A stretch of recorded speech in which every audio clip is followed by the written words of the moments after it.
Join us and unwind with a good book. Welcome to Relaxing Reads. Hi, Deb. How are you? I'm very well. How are you? I'm good. Hello. Hi, Tanya. Hello. Hi there. Hi, Gang's guys. all here. Gang's all here. I recognize that I have my shirt on backwards. I've got the tag in front of me. I noticed, as I was rushing around in the morning, I'm like, it's just one of those, flowy, loose shirts that, could hang over, the shoulder at times, wherever it falls, fine. But I was looking at it, groggy eyes this morning. I'm like, something looks a little off in the back there, but whatever. It's not a big deal. I'm not going to see anybody. It's just coming into the studio and that's it. And then just before I left to come back here, I'm like, what is that line down the front of my top here? And so it's a line. And then I looked, I'm like, oh my God, there's a tag in the front. Why is that in the front? Don't feel bad. I do that more than you can know. And my husband's always like, do you not know how to put your clothes on? I was like, sometimes you're just running out the door, okay? Oh my God. I haven't done that in a while. And maybe it happens to me more than I actually notice as well. But I felt something just a little off. To that end, Deb, I actually have a summer dress that I wear it's sleeveless. It's like a shift, and I wear it with a little sweater, but I actually wear it backwards because I like the way it looks. Oh, do you? Because it's sort of got a lower neckline in the front, and I'm like, I'm not always a lower neckline girl. And so I'm like, I kind of like it closer. I like that line better, so I wear it backwards. There should be more outfits like that take you from day to night. In the office, you've got a higher top, and then when you go out, you can reverse it, and maybe it's a bit lower. I never thought of that. Oh, there you go. There's a You're business right. idea. There's a business idea. Like the split personality, this side of me is painted for the workplace, and this is wine time. That's so funny. All right, are we ready to talk some Jasmine and Jake Rock the Boat? Oh, I do believe. All right. We are. We're ready. Okay. We're ready. Hi, it's Deb in Halifax. And it's Simone in Vancouver. Hey, it's Tanya in Edmonton. Our latest read, Jasmine and Jake Rock the Boat by Sonya Lalli, is about romance on the high seas. There's actually a lot more to this romantic adventure between two childhood friends. Jasmine is newly single as she boards a cruise ship for seniors with her parents as she tags along on their vacation unknowingly. What seemed to be the perfect relationship with Brian hit the rocks, meaning she has to face her parents and their friends who've always been a little judgy. Despite a successful career and love life for a moment, Jasmine has had a bad reputation after a long history of striving for perfection in the eyes of these people only to fall short. The only person her age on the boat just happens to be her longtime nemesis since childhood, Jake Dhillon. She has always thought of him as the arrogant, perfect Indian son, and Jake has always thought Jasmine was too wild for him. So how will time alone in close quarters work out for them as they travel to Alaska? And might they find a relationship worth fighting for? It's fun. There are evolving relationships, family, culture, and warmth among the chaos. So, anybody want to go on a seniors cruise? You know what? I have never been on a cruise, and my mom, who is a senior, loves to cruise. So I think as I age, it's looking more and more appealing. Yeah. I've never been one to put it on my to-do list either. I did go on a cruise, my goodness, back in the 80s. And I went with a coworker of mine. And we flew to New York and we went to Bermuda. It was the first time I'd done it. It was cool. And she was a lot older than me. So I guess she wasn't a senior then, but I was like early 20s. Yeah. So fun. I think that's probably the appeal as you're older too. It's just easy. You get on the boat and then you get to get off. They take you to usually the point of entry at a different country. So you kind of get off the boat. You're right in the tourist section. Then you get on. Whereas I think as you're older, if you're going to other places and then you got to find, like an Uber or a taxi to get you around and do all that. Like maybe this is just the easy way to do it. Yeah, exactly. And everything's right there. Like on the boat, you don't have to worry about, traveling to, I guess it could be a really big boat as well, but everything is so convenient just around the corner from you. I really have a thing for seniors, actually. I really love older people. I do. I just think because they're just like, they don't mince words, Yeah. Like they do not, they're just very, and they're wise. And I just, I love elderly people. I would totally go on a cruise. Too. I would be, absolutely. And I think we're at that point where it's like a cruise with like people partying and being loud and obnoxious in clubs and dance parties. Like we're kind of not there anymore. And then so the next one would be to be around people who, seniors just, they don't care. They're just enjoying their life. They're taking it all in, and it would be enjoyable to be on something like that for sure. Yeah, definitely. If we had one night of dancing, I think that's good. Yeah. Like the dancing that Jasmine and Yes. that dance scene, that was like, something. ooh, that was pretty hot. That was pretty hot. It was, wasn't it? Am I getting ahead of myself? We haven't even Are we this getting is like all hot flashes now? Yeah, no kidding, right? I really, I started this book late, but then I couldn't put it down, and I just really loved. I liked the easy banter between Jake and Jasmine. They were kind of like they'd take digs at each other, and she'd be like, "I used to babysit you," because he's younger, right? She's 33, and I think he's like about 2-3 years younger. I think than 28. Than her. And I think wasn't he like 5 years younger? Is he 28? Yeah, I think so. Was it 5? Okay, yeah. So that's kind of a different thing for this novel because most of the guys are older. So she's older, she's wild, but I actually don't, I think she was just living her life. And I felt at times I had some parallels with her in my own life, how I've lived my life. And, I'm not married, and I did go out with a bunch of guys, and I never had kids. So I kind of feel her pain a little bit when she feels misunderstood. And especially that scene, I think she was at a party and she was 15 and she got kissed by that guy in college. And she was sort of like, I was just being a normal teenager. But people were judging her for that. And I felt for her so many times throughout the book. Like she was just really misunderstood. And anyway, very, very judgy, as you said before, Deb, very judgy of her life, I thought. So it's kind of. I really liked her too. I loved her character. And yeah, there were definitely some times where she was a little hot-headed or feisty or fiery. But I think unfortunate, having been judged early on, like a lot of girls are, she talks about it and he talked about it, how unfair it is to be, a guy and doing the same thing, but never being judged and that's just what they do. But a girl has to be a certain way in a certain element, in a certain environment. And that's it. No questions asked.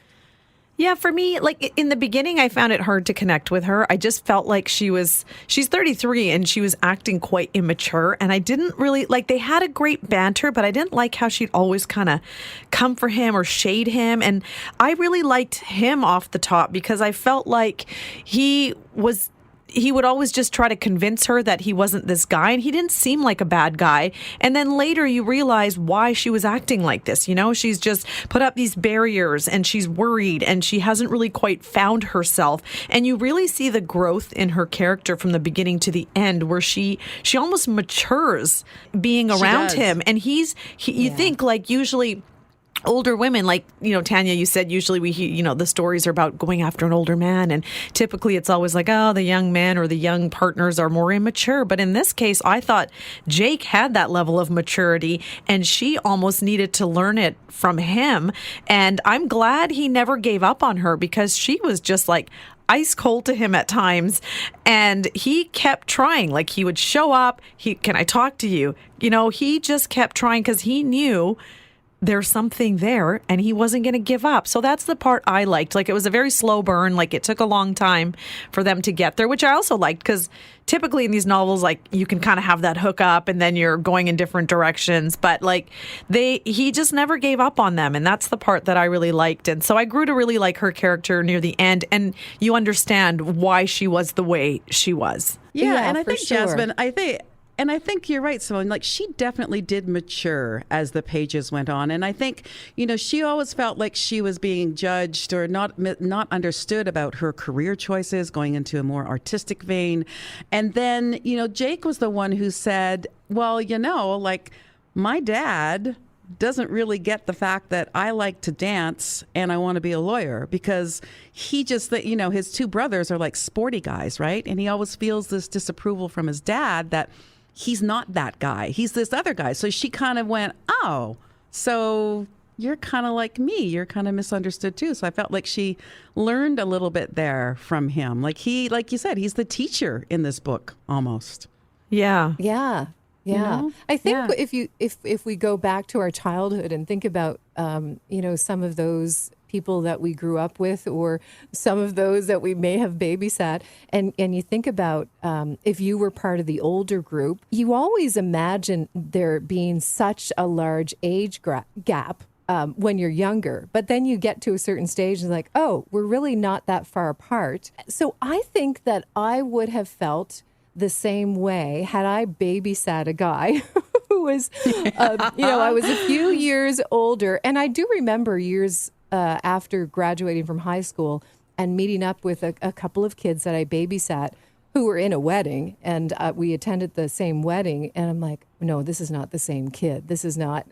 But it had been quite a number of years. I'm like, oh my gosh, now we're all kind of in the same age bracket. So you look at things a little differently, or you might not be as immature as obviously you would have been back then. But also I think sometimes when you're in the same circles and you leave and you have more experiences, or you see more things in different people and learn other things you don't necessarily want to, or you don't believe that you want to associate with some of those from your past, even though it might not have been a really bad thing. You just don't think you could ever have anything in common at this stage in your life. Yeah. So what was your favorite moment in the book? Or were there many? I think there was quite a few for me.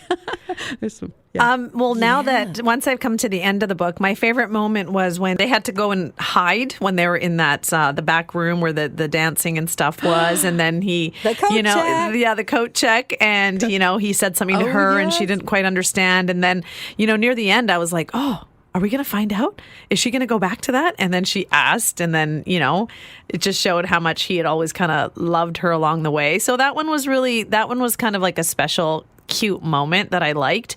And then I don't know, I loved her moments with Ethan, the doctor on board. Yes. Yeah, I really liked the friendship they kind of had, and they kind of got each other, and she couldn't speak to her parents or the other aunties on board about what she was feeling, and her sister, the cell service. So it was like nice that she was able to develop this relationship, and kind of have these onboard therapy sessions to help her navigate it. Well, and I think, and Ethan, I'm glad you mentioned him, because I thought that he was sort of, he brought up something that was, I felt, sort of a theme for the book, as did one of her aunties. And I wrote it down actually because it was very poignant for me.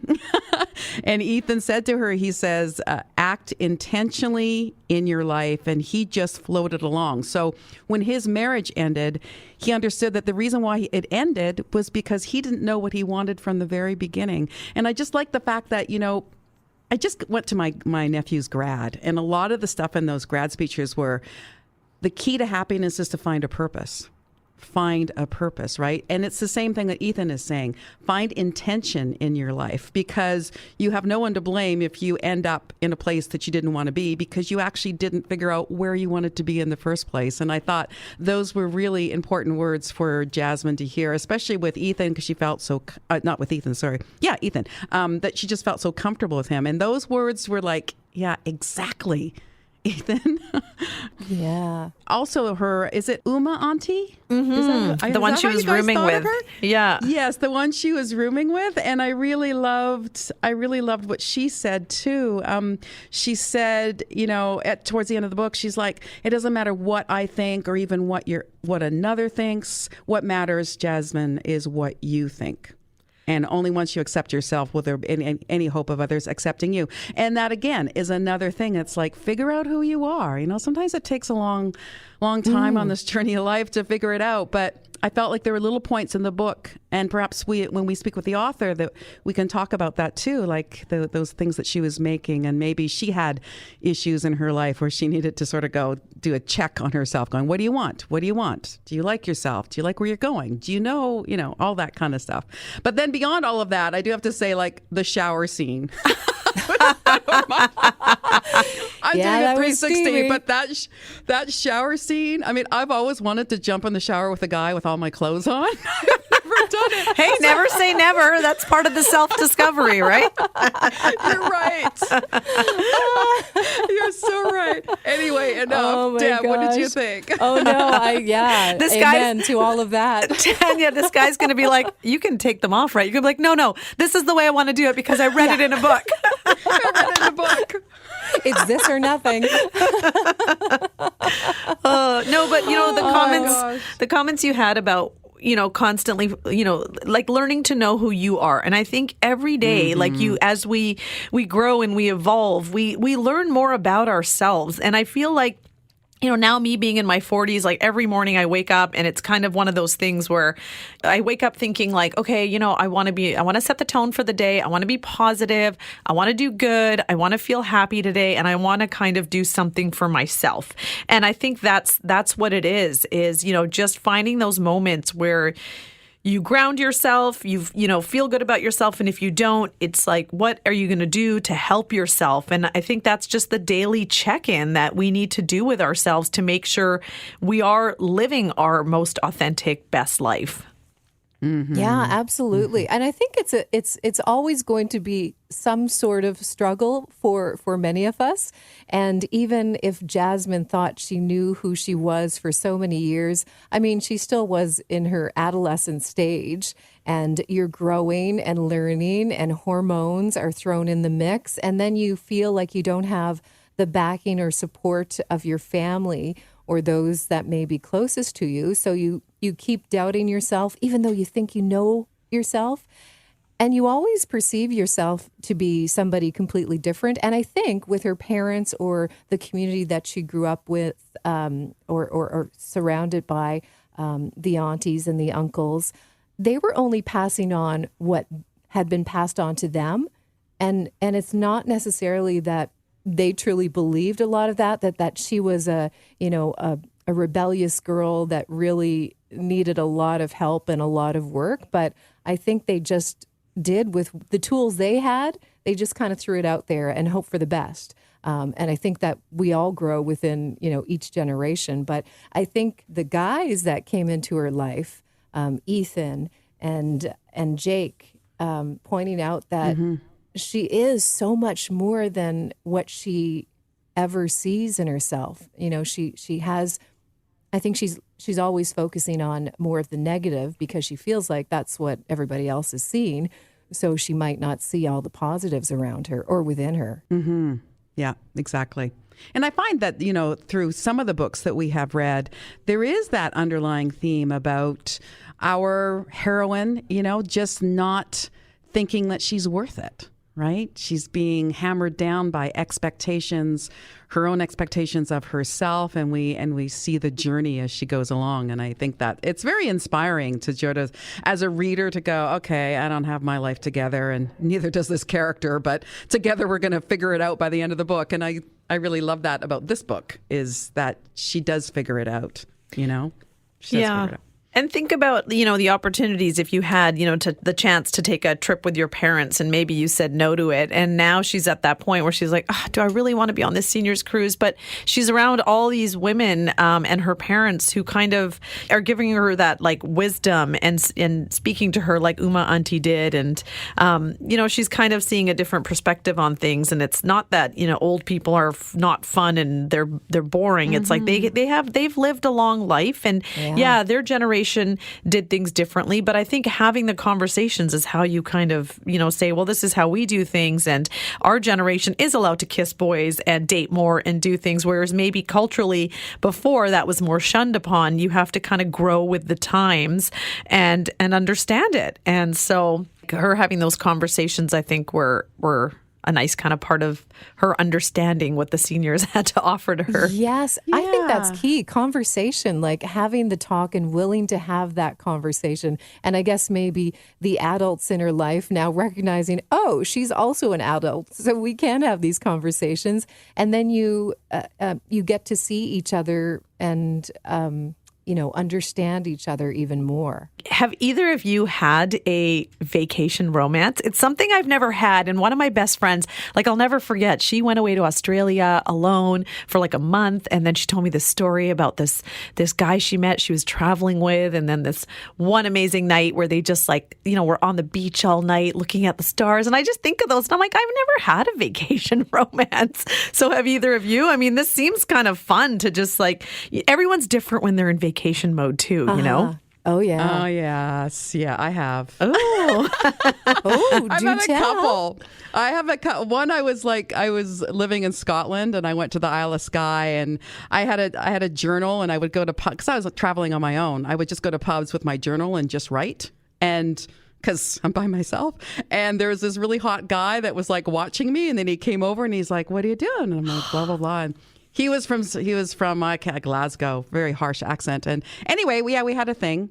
And then, but my most memorable thing was when I was backpacking. I went backpacking when I was in my early 30s, and I ended up in Vienna. And I was a solo traveler, and I was at the train station, and I was trying to figure out. I was doing all the hostels, and I was trying to figure stuff out. And I saw this guy waiting for his luggage, and he saw me, and our eyes just kind of connected. Anyway, we ended up spending 2 days in Vienna. We actually got a hotel room. He was from the States. We went to Beethoven's gravesite in the Central Cemetery. We went to the Vienna Opera House. We did all of these things and had this little romance, and then we left. Then he had to go somewhere and I went somewhere. But it was just that kind of your time is you're suspended in time. Yeah. And if you've ever been to Vienna, it is magical. And that opera house is it's so beautiful. Just to have somebody to pal around with when you're a solo traveler, it's like, oh my God, this is so cool to have somebody else make decisions. And we splurged for a hotel, like I said, which if you've ever backpacked, having a hotel is pure bliss. Luxury. Yeah. No Luxury. kidding. So Wow. that was me. What about Deb? What about you? I had a moment. It wasn't Australia. It was New Zealand. And there was actually an Austrian connection.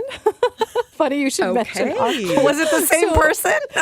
No, I don't think so. No, so I was solo for part of this trip, but I was actually at this moment. I was in a travel group, and I had a roommate, and so we met up with a bunch of people, including the rest of our tour, who I must admit was mostly senior. So I have, spent a lot of time around seniors in an interesting way, I guess, an interesting form. And they were a whole lot of fun.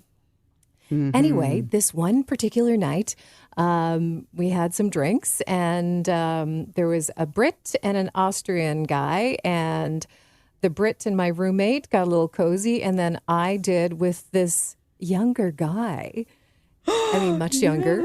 Oh, you have your was own like Jake and Jasmine situation going on. So we got cozy for the evening and overnight, and that was kind of it. We did not exchange contact info. It was just kind of, this is really fun. I would not necessarily do this in my hometown or city. But it was fun. It was a lot of fun. That's interesting. I love those stories because it's like that's just a moment you have that's just yours. Like, it's nice when you have shared memories with someone, you travel and then you got your little inside stories and you can share them when you see each other. But it's kind of nice to just have some of those that you're like, this was a special, kind of moment in time. And it's just like my solo memory. And I wonder if that person ever thinks about it, because you can't just reach out and call them and say, hey, remember? So it's like, it's just like. You're right. Like, what do they think about what do they think about us? Like, do they remember that? Or Aww. Yeah, it's and the next morning I remember getting on because myself and my roommate were running a little behind that morning. We missed breakfast and hopped on the bus and we got high fives from the seniors. They knew exactly what happened that night. I love it. They're like back in our day, Yeah, that's right. Love it. I love that you have the seniors connection, Deb. Yes. Oh, yeah. I love that. They were funny. We only learned like halfway through our trip, I guess as we got to know them a little better, that every night myself and I guess there were a couple of others, we were all kind of in the same age group, we would go out for another drink after whatever kind of evening we had. And the seniors would gather at one of their rooms and they were doing shots all night. See, this is fun. And that's another part of this I loved. I loved when there was that whole drama maybe around Ranjit uncle and Uma auntie, but it was like she was just helping him. And then you think of you think of the younger generations and you're kind of like, oh, it should be easy for you to find someone. You can go to a bar, you can go on Tinder. But like for the seniors who have maybe lost a partner or are single, for them, it's like, where are their opportunities? And so when you're in a situation like this, where you're with other seniors and you're talking and you're meeting new people, I love those like second chance at love stories or, those couples that get together when they're older and then they're getting married at like 90 and they found the love of their life. Like I love those stories too. So I love that for Jake's dad too. Yeah. And I must say, I love the the whole aunties. I just get such a kick out of them. And Margarita auntie. And then there was hot water with lemon auntie. That's a great way to name them, right? Yes. Oh, she couldn't remember their names. It was like, it reminded me a lot of Dial A for Aunties. Remember that book we read where it was, they were off in the 4 meddling aunts and stuff. And that was, that like it was an Indonesian connection. This was South Asian. So there is a lot of the auntie drama, I know, culturally. But it was, it was definitely funny. Well, she mentioned a couple times, she goes, oh, it's the auntie uncle brigade. Yeah. Yes, I just laughed out loud because all I pictured was like a bunch of people who were like meddling in your life and like all this drama. And it just made me laugh out loud. Every time she said it, it made me laugh out loud.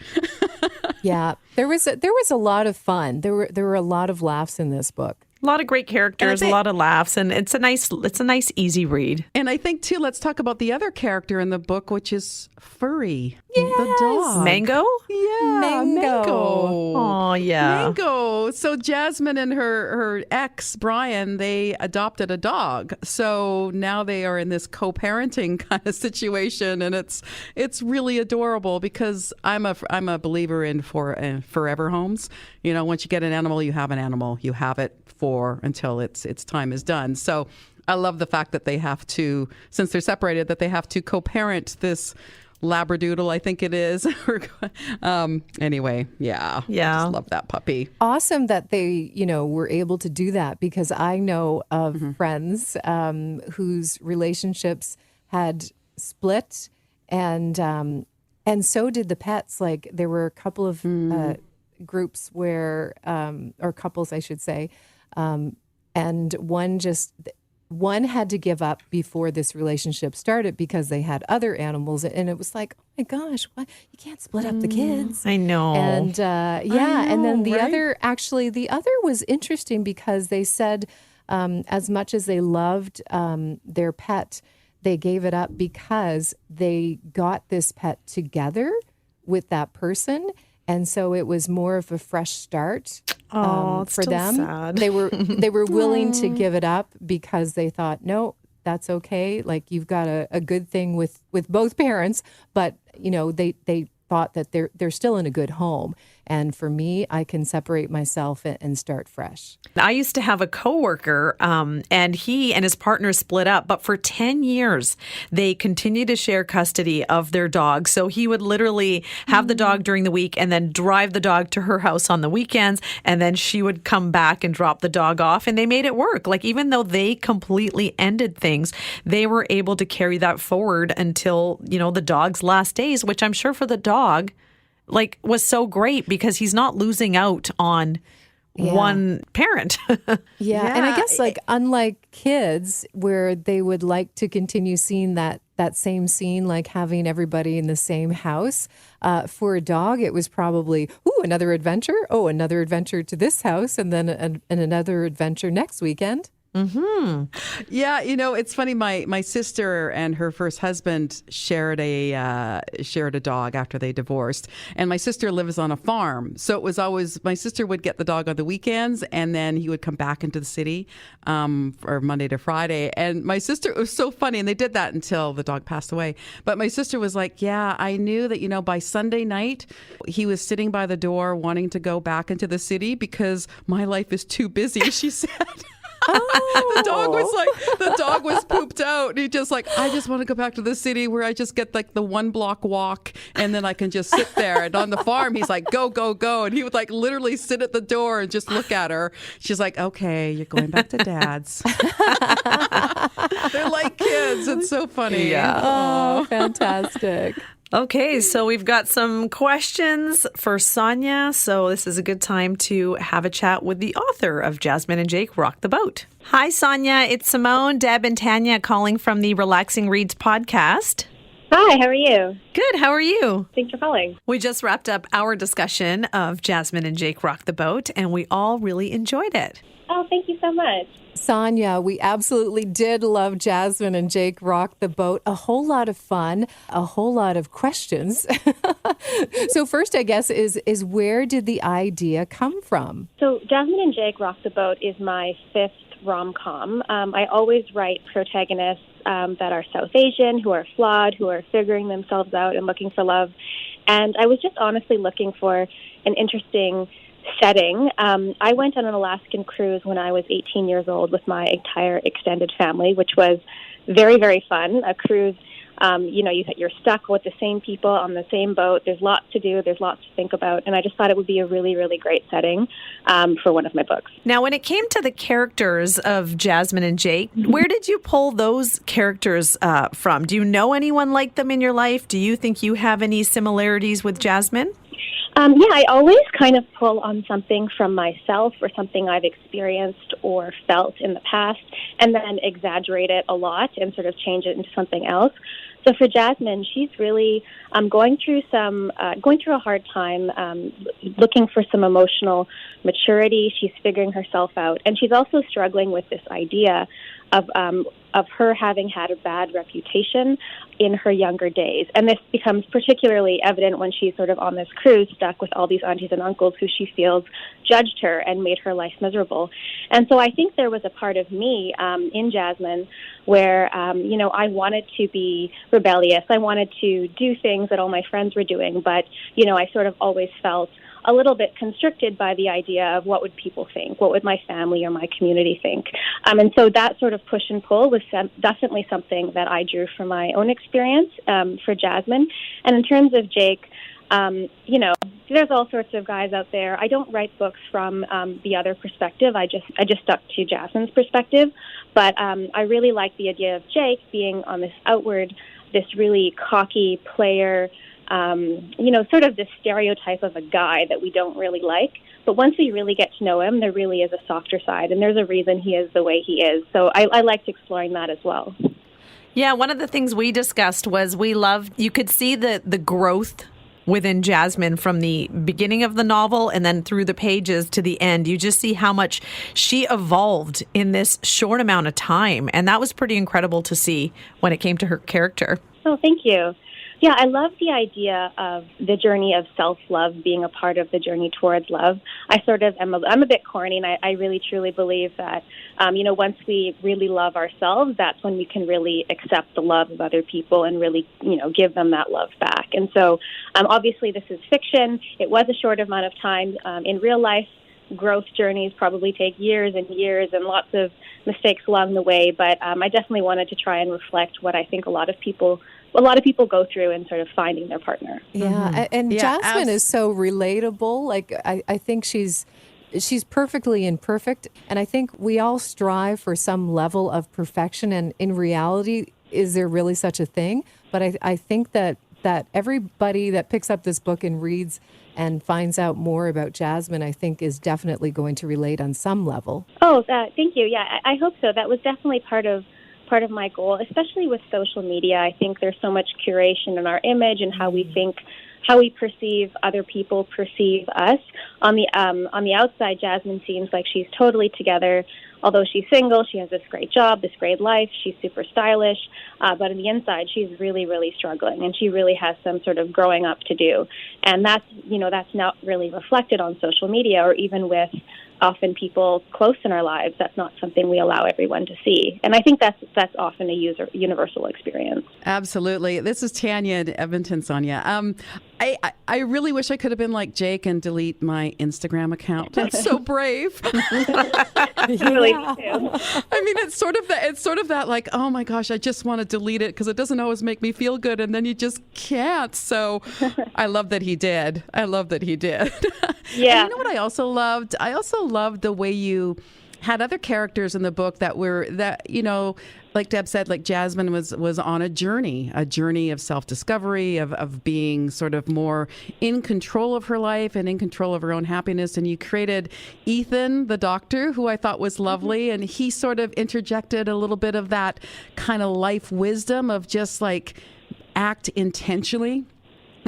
Act intentionally in your life, or you'll end up where you don't want to be because you never figured it out in the first place. And I thought, as a reader, definitely for me, that is something that kind of rings true. And I think it's sort of something that all the readers will kind of read that and go, yeah, you're right. If I don't actually figure out where I want to go, I may end up somewhere that I don't want to be. Like, has that happened to you? I think so. I mean, I had my mom is really, really, really wise, and she's very into like mindfulness. And although I kind of resisted it from a young age, it's definitely something that I think has helped me in my adult life, making decisions and acting intentionally. Although not always, of course. You all make mistakes and things happen.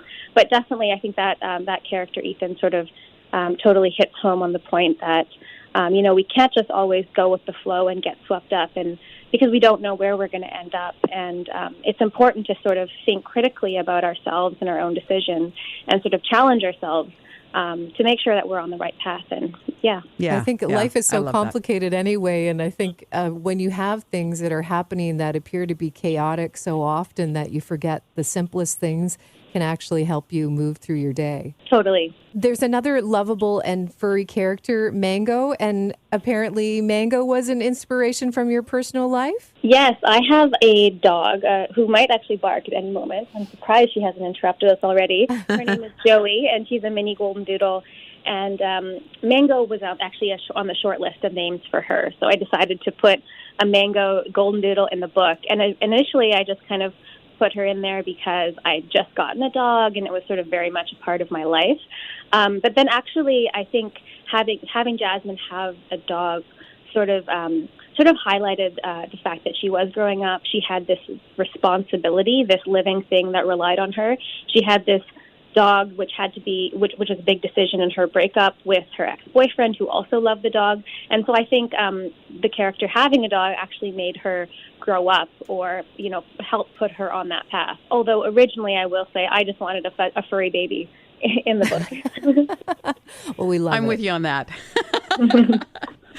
Totally love it. We were talking earlier about vacation romances and how, I was saying I've never had one. Tanya and Deb both have. But there's such a mystery around those because it's one of those things where you can have these special memories and moments you create with someone, and then you kind of walk away from it and don't ever have to talk about it again. But in this situation, they are going to, kind of continue it on. What do you foresee for their future now off the boat and out of vacation mode? I think it's going to be challenging for them. I mean, it's real life. It's easy, even when you're, with somebody and you go away on vacation, you can leave your problems behind for a little bit and you come home and they're just waiting for you. So I think that it was a great place for them to maybe start their romance sort of in isolation, sort of bubbled from the real world problems that were waiting for them back home, the choices that they had to make. So it sort of probably gave them a little kickstart. And then when they get home, they have to sort of really do those adult things and compromise and all those sorts of things that the grunt work of a relationship that goes into making the relationship sort of the magic that it can be. And talking about that relationship, I just really, as women, sometimes we just want our guys to try a little harder, and we talked about the fact that Jake never really gave up his pursuit of her, even when she was kind of nasty and dismissive of him. He always sort of kept tabs on her and kept almost like a poke. And I love the fact that he didn't give up on her and he just continued on. And so that was just like a really great character trait that I thought was just for me as a woman going, yeah, guys will do that. Mm-hmm. I think so, and I think the right person will do that for you. I don't think, I think, so many of us have had relationships where, that person may have acted in a certain way that sort of isn't great, or maybe we didn't act that great towards them. But with the right relationship, after there's more maturity, there's more time in a different situation, that person will hopefully act, be a stand-up person for someone else. So, yes, I think it's also about hugely about timing as well. Yeah. Absolutely. And I think one of the lines that you wrote, which I honestly, when I read it, I went, oh, because Jake says to Jasmine, "You're the brightest light in every room." That was just so beautiful. Sigh. Oh, it's just so beautiful. Oh, thank you. Thank you. Yeah, he Thank was you. very gentle soul. On the outside looking like he was just your stereotypical jock, and then beneath all of that was just something, just very beautiful about him. Well, thank you. And yes, I do know men like that who sort of have this and women, have this hard exterior, but inside, I mean, I think there's a reason that all of us are the way that we are, like nurture and nature. And not everybody is going to be able to see all those sides of you, and that's okay. But I think that the right person will see their full self. Mm-hmm. And for me, Sonya, I'm South Asian, so I've grown up around the meddling aunties and those kind of situations. In the book, it's one of those things where you learn that you have to block out that noise, and you have to, once your parents get to that point where they also stop caring what other people think, that is when you can truly move forward in your life. Did you have any situations where, these that you pulled from when it came to the aunties around you? Yeah, I mean, I think her name is Bishan Auntie, sort of the queen bee in the book. She was sort of a caricature for me. I mean, although we do see her growth later and we see the reason that she is the way she is, I think she has come to represent Jasmine and also to me sort of all the badness, all the negativity, the judgment, sort of these stereotypes about auntie culture. But in the same vein, there is Uma Auntie and all these other aunties who are very, very lovely and very warm and support Jasmine. And Jasmine has sort of painted everyone with the same brush. And then she comes to realize that, they are not all this way. And for me, I think I actually had a very, very good experience in that my South Asian community growing up in Saskatoon was quite progressive at the time. And there was stuff, I'm sure, but my family, my immediate family, I was isolated from it because they were very, very good about all of that stuff that Jasmine went through. And although I don't know the full extent of what really happened because my parents were quite progressive. And no, they weren't perfect. And yes, they were very, very strict. And I was told I wasn't allowed to date until I was married. It was still that I still felt like I really had a very good upbringing, and I was able to sort of view all these other things that were happening in context while not facing the sort of struggle and the consequences personally. So I was very lucky that way. Yeah, and you mentioned Bishan, Auntie, and, the queen bee. And it's, that was one of the big things is we had a lot of characters in this book. And in their various situations, you see the growth of Uma Auntie and her giving her wisdom. You see Ranjit Uncle looking to move on. You see Queen Bee finally learning to be more acceptive. You see Jake's growth and Jasmine's growth. So that was really nice to see throughout the book is where you kind of start from, and then when you do take that look at yourself, where you can get to if you just continue to work on yourself. Totally, yes. And I think that's a lifelong journey. I think, even I'm on the impressions I'm in my mid-30s thinking, I should be an adult by now. I should, be a grown-up by now. I should be so mature by now. But actually, I think that these lessons are lifelong. And something about Jasmine's growth, and I mean, personally, it's so weird when we start seeing our parents as actual people and not just our parents. And I think her recognizing that a lot of these people may have acted a certain way towards her 20 years ago, but they're not necessarily the same people anymore either. So it's really about sort of trying to see the other side as well. Earlier, we were talking about our favorite scenes. I really enjoyed the quiet, fleeting moment in the coat check. Tanya really liked the shower scene. For you, which was one of your favorite scenes in the book to write? I really like writing when Jasmine and Jake met. They're sort of meet cute when he kind of kicks her off and says, remember when you used to babysit me when we were younger? And sort of that fire between them. Jasmine's really, really, walks into that scene already very angry from something else. And Jake is just there, smooth talker, good looking. And it it starts to brew, and you can really feel like their enemies to lovers sort of romance really kick off. So I think that first time they meet at the beginning of the cruise was my favorite scene. Mm-hmm. There's so many great scenes. Oh, thank you.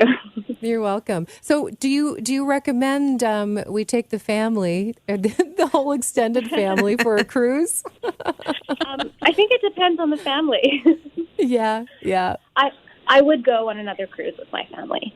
But, it's one of those really, really big cruises where there's lots of space to spread around. Yeah. And Sonya, so what's next for you? What are you working on, and anything else to share of any upcoming books or projects you've got going on? So I actually write, I've just started writing thrillers under a very not secret pen name, S.C. Lalli. My first thriller, Are You Sarah, came out last year, and I'm working on my second thriller, which will be coming out sometime in 2024. So that's pretty exciting. It's very, very different. Instead of people falling in love, there's people getting murdered. So quite a yeah, a little different headspace. That's a little different. That could be a whole different kind of cruise. Yeah, totally. Yeah, and so I still sort of talk about different themes, and I still feature a South Asian protagonist, but yeah, very different sort of book. So that'll be my next project. But I do love writing romances. I think they're so important. So I definitely hope to continue doing that as well in the future. And does that include an update on Jasmine and Jake? Perhaps. I'll keep you posted. Oh, good. Looking forward to that. Thank you so much, Sonya, for your time today. We thoroughly enjoyed the book, and we look forward to your next reads. Oh, thank you so much for having me on. I really appreciate it. Bye. Take care. Bye. Thank you for kicking back and relaxing with us. We hope you'll join us again on Relaxing Reads.